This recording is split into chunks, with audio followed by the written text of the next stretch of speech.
Imaginez se faire rencontrer deux mondes. D'un côté, le trading, une activité qui vous permet de travailler depuis où vous le souhaitez à travers la planète, potentiel de revenus sans limite. Et de l'autre, le marché des actions américaines, un domaine passionnant, en constant mouvement, des performances qui peuvent réellement faire la différence, même sur un petit capital. C'est à la croisée de ces deux univers que j'ai décidé de me positionner il y a de ça 5 ans maintenant, et je dois vous dire que ça valait clairement le coup. Le trading a changé ma vie pour le meilleur. Au-delà d'une grosse évolution au niveau de mes finances, j'ai eu la chance de me lever tous les matins avec le sourire, excité par la journée à venir et les trades que je vais prendre. J'ai acquis une très bonne gestion de mes émotions qui est indispensable en tant que trader, mais que j'applique aussi dans tous les domaines de ma vie. Et je suis au fait des sujets, des tendances du monde grâce à la compréhension profonde que j'ai développée de ce marché en particulier. Mais attention, le chemin que j'ai dû parcourir était loin d'être easy, passer par des heures incalculables pour appréhender ce domaine, nombreuses remises en question, des périodes de doute intenses où mes émotions ont pris largement le dessus et même des moments où j'ai eu envie de tout abandonner. Le prix à payer pour atteindre la réussite dans ce domaine est assez élevé, le parcours vers la rentabilité est long. Seule la véritable maîtrise de toutes les étapes du processus vous permettra peut-être un jour de réellement changer votre vie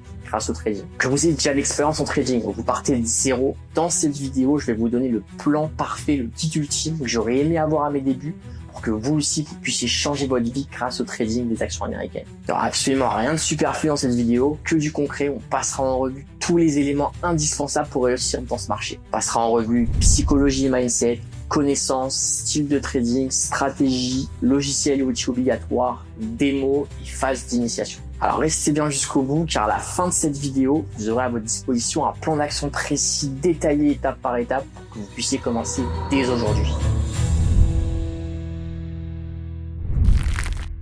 Avant de parler de stratégie ou de quoi que ce soit, il y a vraiment un point essentiel qui va déterminer si vous allez pouvoir prospérer dans ce domaine ou alors perdre des sommes d'argent très importantes, comme c'est le cas de beaucoup de personnes. Et je veux parler bien entendu de ce qu'on appelle la psychologie en trading. L'un des points fondamentaux que vous devez vraiment comprendre, c'est qu'en tant qu'être humain, en fait, on n'est pas du tout, vraiment pas du tout programmé de la bonne manière pour être de bons traders. Notre cerveau, il est rempli de ce qu'on appelle des biais cognitifs, des biais psychologiques, qui vont littéralement jouer contre nous sur le long terme en trading. Pour vous expliquer très simplement ce que c'est un biais cognitif, en fait, c'est juste une erreur de pensée automatique, un raccourci que va faire notre cerveau, sans même qu'on s'en rende compte. C'est comme en fait si pendant quelques secondes, notre processus de décision qui de base est basé sur la rationalité va cesser de fonctionner et notre cerveau, à la place de ça, il va prendre des décisions qui vont être basées sur des émotions comme la peur, l'avidité ou alors toute autre émotion. Pense avoir pris la meilleure décision sans même se rendre compte qu'on a été totalement influencé par une émotion. Pour donner un exemple, auquel vous avez peut-être dû être confronté dans votre vie, il y a ce qu'on appelle en anglais le house money effect. On peut traduire par l'argent du casino.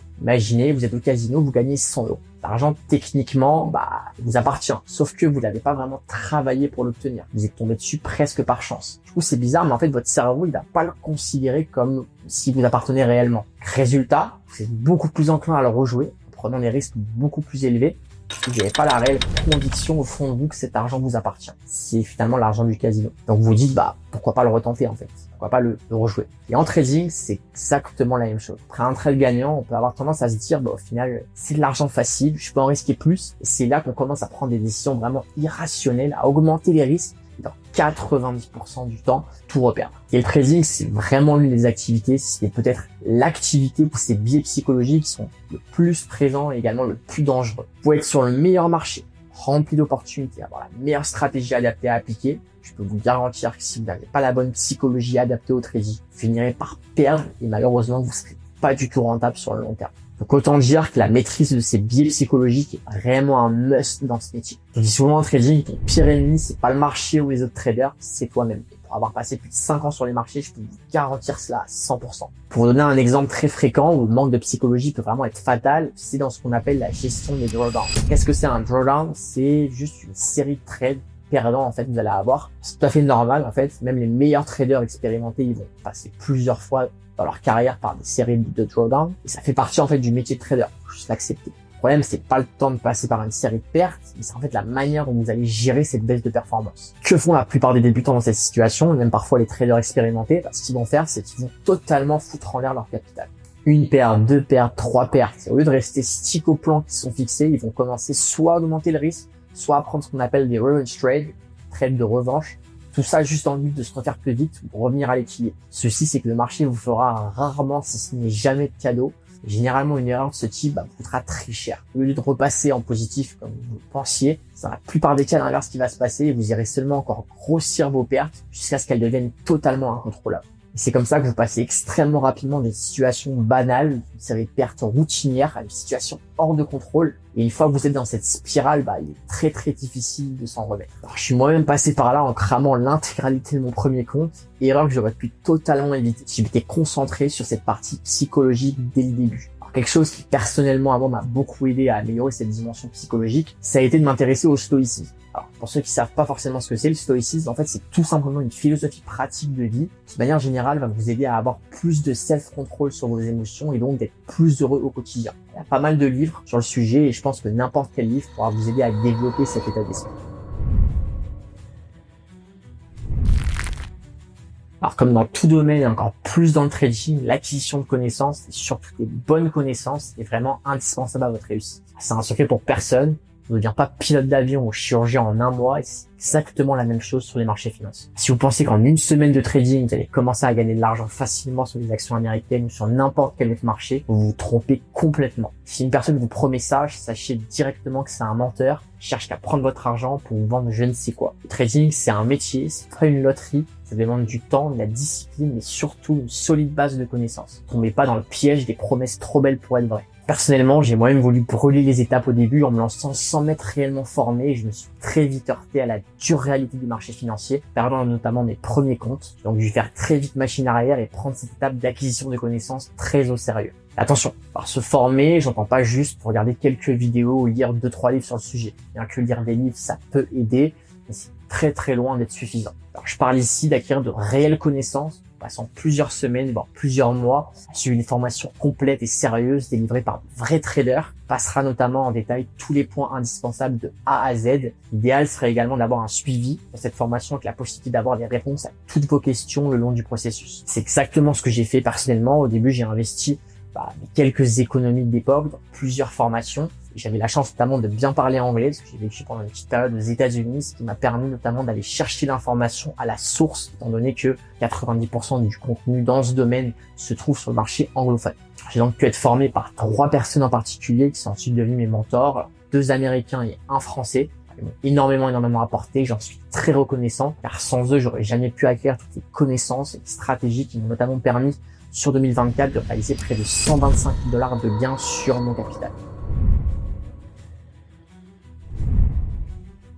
Alors, dans l'univers des actions américaines, et comme dans tout autre marché, vous aurez 4 différentes manières de trader. C'est ce qu'on appelle les différents styles de trading. Alors, il en existe principalement 4. Vous allez avoir premièrement le position trading, le swing trading, le day trading et le scalping. Et en fait, le critère de différenciation qui va permettre de différencier ces différents styles, c'est tout simplement la durée de détention des positions. Par exemple, position trading, ça va être du long terme. Généralement, vous allez détenir des positions sur plusieurs semaines à plusieurs mois. Le swing trading, lui, c'est plutôt du moyen terme. La durée de détention des positions va aller généralement de quelques jours à plusieurs semaines. Le day trading, lui, c'est plutôt du court terme. Ici, le trader ne gardera aucune position en overnight. C'est-à-dire qu'en fait, il va clôturer toutes ses positions avant chaque clôture de marché, et cela tous les jours. Et le scalping, ça va être du très très court terme. Généralement, les traders vont faire des allers-retours de quelques secondes à quelques minutes maximum.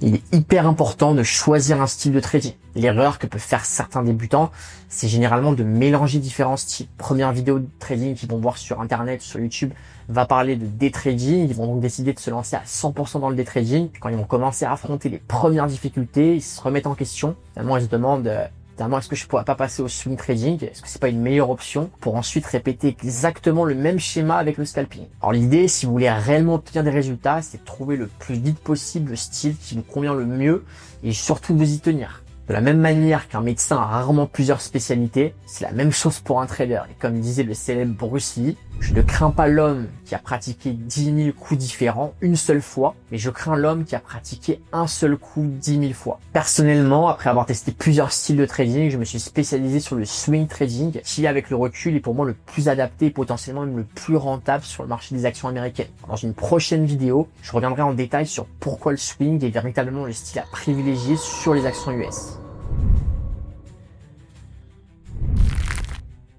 Alors une fois que vous avez sélectionné votre style de trading, il va convenir de se pencher maintenant sur la partie stratégie à adopter sur le marché des actions US. C'est-à-dire en fait les techniques que vous allez utiliser pour sélectionner les bonnes actions sur lesquelles vous positionnez. Alors la plus grosse erreur que vous pouvez faire en tant que débutant, c'est d'avoir plusieurs stratégies en même temps. De la même manière, vous devez vous spécialiser sur un style de trading, c'est encore plus vrai quand il s'agit de stratégie en trading. Un truc qui m'énerve, c'est que beaucoup de traders abandonnent leur stratégie très rapidement après quelques difficultés et passent d'une technique à l'autre, alors qu'en réalité, ils n'étaient pas vraiment très loin d'atteindre la rentabilité à condition d'avoir persévéré sur leur stratégie de base. Comme pour tout marché, les actions américaines ne vont pas faire l'exception. Vous aurez principalement deux manières d'aborder votre trading, qui sont bien entendu l'analyse fondamentale et l'analyse technique. Et au sein même de ces deux grandes dimensions d'analyse, il existe encore différentes stratégies et manières de faire. Par exemple, pour l'analyse fondamentale, vous allez avoir principalement deux approches qui s'opposent. Ce sont l'approche value et l'approche growth. Alors l'approche value, elle a été rendue célèbre par l'investisseur de génie Warren Buffett. Elle consiste tout simplement à acheter des actions dont le prix est sous-évalué par rapport à leur valeur financière. Et l'approche growth, croissance, consiste tout simplement, elle, à acheter des titres de sociétés dont les revenus et les bénéfices sont en forte croissance avec un potentiel bien plus supérieur à la moyenne du marché. Et au niveau de l'analyse technique, c'est exactement pareil. Il existe différentes manières d'aborder cette dimension sur les actions américaines. Vous allez avoir des stratégies basées sur le suivi de tendance, le trading de range, les breakouts ou encore le momentum. Attention, ça veut pas dire que votre stratégie pourra pas prendre en compte différentes dimensions en même temps. Vous pouvez très bien, et c'est même quelque chose qui est recommandé, d'utiliser l'analyse technique et fondamentale à des degrés différents en même temps dans votre stratégie globale. Par exemple, personnellement, après avoir utilisé et étudié différentes approches, je me suis penché sur une stratégie recommandée notamment par certains des plus grands traders actions aux US. Elle consiste à être 80% en analyse technique, notamment les dimensions momentum et breakout, et 20% en analyse fondamentale, principalement axée sur la partie croissance et bénéfices. Quand vous aurez enfin choisi la stratégie qui vous correspond le plus et que vous vous y tiendrez définitivement, il vous manquera un ingrédient essentiel pour l'appliquer concrètement dans votre trading. Alors, je veux parler des logiciels et outils adaptés. N'oubliez pas que quand on parle du marché des actions US, le NYSE et le Nasdaq combinent un total de plus de 5000 actions. Il vous sera donc impossible, ce serait totalement improductif d'analyser la totalité de ces actions par vous-même pour déterminer lesquelles correspondent aux critères de votre stratégie. Et c'est là justement qu'interviennent des outils qui vont vous permettre premièrement vous faire gagner un temps fou dans votre trading au quotidien et deuxièmement vous permettre de filtrer un maximum d'actions américaines afin de vous concentrer seulement sur le top 5 à 10% des meilleurs titres qui répondent le plus à votre stratégie. Et ce qui est génial, c'est qu'il existe aujourd'hui des screeners très puissants qui vont vraiment vous permettre d'avoir une sélection la plus précise possible, peu importe la stratégie que vous utilisez. Alors un screener, c'est quoi? En fait, c'est tout simplement un outil qui concrètement vous permettra de filtrer uniquement les actions qui correspondent aux critères de votre stratégie de trading en allant vraiment dans le détail. Si vous voulez prospérer sur ce marché et espérer faire des gains importants, les screeners sont vraiment un must que vous devez absolument intégrer dans votre process. Sans eux, vous avez de grandes chances de passer à côté des plus grosses opportunités de ce marché. Alors, par comparaison, aborder le marché des actions US sans screener performant, c'est comme finalement un archéologue dans la jungle sans aucune carte. L'univers est tellement énorme que vous finirez par vous perdre, gaspiller votre énergie et vous passerez à côté des trésors cachés qui pourraient vraiment transformer votre trading. Après plus de 4 ans de trading sur le marché US, j'ai expérimenté des dizaines d'outils plus ou moins performants pour au final en garder seulement quelques-uns dans ma routine quotidienne pour faire passer mon trading au niveau supérieur. Après avoir acquis les connaissances, renforcé votre psychologie, déterminé votre style de trading et adopté la stratégie ainsi que les outils pour la mettre en application, c'est à ce moment-là que vient l'étape décisive de se lancer et de mettre enfin en pratique tout votre travail de préparation. Et à ce stade se pose la fameuse question du paper trading, c'est-à-dire le démo. Dois-je faire du démo avant de passer en réel avec un vrai capital? Ma réponse, qui risque d'aller à contre-courant de beaucoup de bullshit qu'on trouve sur YouTube, c'est que le démo ne sert strictement à rien pour développer vos compétences de trader. Comme je l'ai mentionné au début de la vidéo, l'aspect le plus important en trading, peu importe le marché, c'est la psychologie. Et le problème, c'est qu'en démo, étant donné qu'il s'agit d'argent fictif, vous n'aurez aucune émotion en jeu et donc ce sera très facile d'être rentable. Et l'erreur que font beaucoup de traders débutants, c'est de passer beaucoup de temps en démo, ils appliquent leur stratégie en démo, commencent à avoir leurs premiers résultats et pensent être enfin prêts pour passer en réel. Puis le jour où ils arrêtent le démo, c'est la véritable douche froide. Ils n'arrivent plus à obtenir les mêmes performances qu'avant et se mettent à faire complètement n'importe quoi jusqu'à souvent cramer l'intégralité de leur capital. Tout cela parce qu'ils ont oublié que le trading était avant tout un jeu de psychologie, sinon tout le monde serait déjà devenu rentable et milliardaire avec le trading. Le challenge, c'est justement la maîtrise des émotions dans les situations inconfortables où vous perdez de l'argent réel et non de l'argent fictif. Quand vous perdez de l'argent qui n'existe pas, en réalité, vous en fichez complètement, ça aura quasiment aucun impact sur votre humeur. Alors que dans le vrai trading, c'est tout l'inverse. Chaque perte, et surtout les premières, sont très douloureuses. Et c'est là que vous allez comprendre que le trading, c'est pas tellement une question de stratégie, mais surtout une question de résistance et de force mentale. Ce que je vous conseille, c'est de passer en réel le plus rapidement possible, à la limite 2 semaines grand maximum en démo, histoire d'apprendre à prendre en main votre plateforme de trading qui au début ne sera pas forcément familière. Faites pas la grosse erreur de vous éterniser en démo car vous perdrez du temps, développer des fausses compétences qui n'auront vraiment aucune valeur sur les véritables marchés financiers. L'objectif au tout début ne sera pas de gagner de l'argent, mais de simplement tester la rentabilité de votre stratégie tout en affrontant au mieux des pieds psychologiques auxquels vous serez confrontés. Trop de traders débutants veulent brûler les étapes et commencent avec des attentes irréalistes, ce qui les décourage souvent dès le départ. Ils pensent qu'après avoir suivi une formation et pas testé leur stratégie, qui est enfin censée fonctionner, ils sont enfin prêts pour commencer à faire grossir leur compte. La réalité, c'est que d'avoir des attentes déconnectées de la réalité, c'est la pire manière de commencer en tant que futur trader. Beaucoup abandonnent rapidement sans savoir qu'ils auraient pu être profitables par la suite. Alors qu'au contraire, il aurait fallu recalibrer la vision et les attentes de départ et accepter les 3 points fondamentaux suivants. Premièrement, accepter que le trading est un marathon et non pas un sprint. Deuxièmement, se concentrer sur le processus plutôt que sur les résultats immédiats. Troisièmement, commencer petit avec un risque réduit pour apprendre sans mettre en péril son capital. Alors maintenant, même si je recommande de commencer le plus rapidement possible avec de l'argent réel, cela ne signifie pas nécessairement qu'il faut commencer avec un gros capital. L'idée, c'est de consacrer seulement une partie du capital initial que vous avez dédié à votre trading pour cette phase d'initiation, afin de limiter au maximum les risques de perte au début, tout en vous confrontant aux émotions et à la psychologie de ce métier. Quelque chose de fondamental à comprendre, c'est qu'au tout début, vous ne serez pas rentable. Il est très rare de devenir compétent dans cette activité dès les premières semaines. Comme dans tout domaine,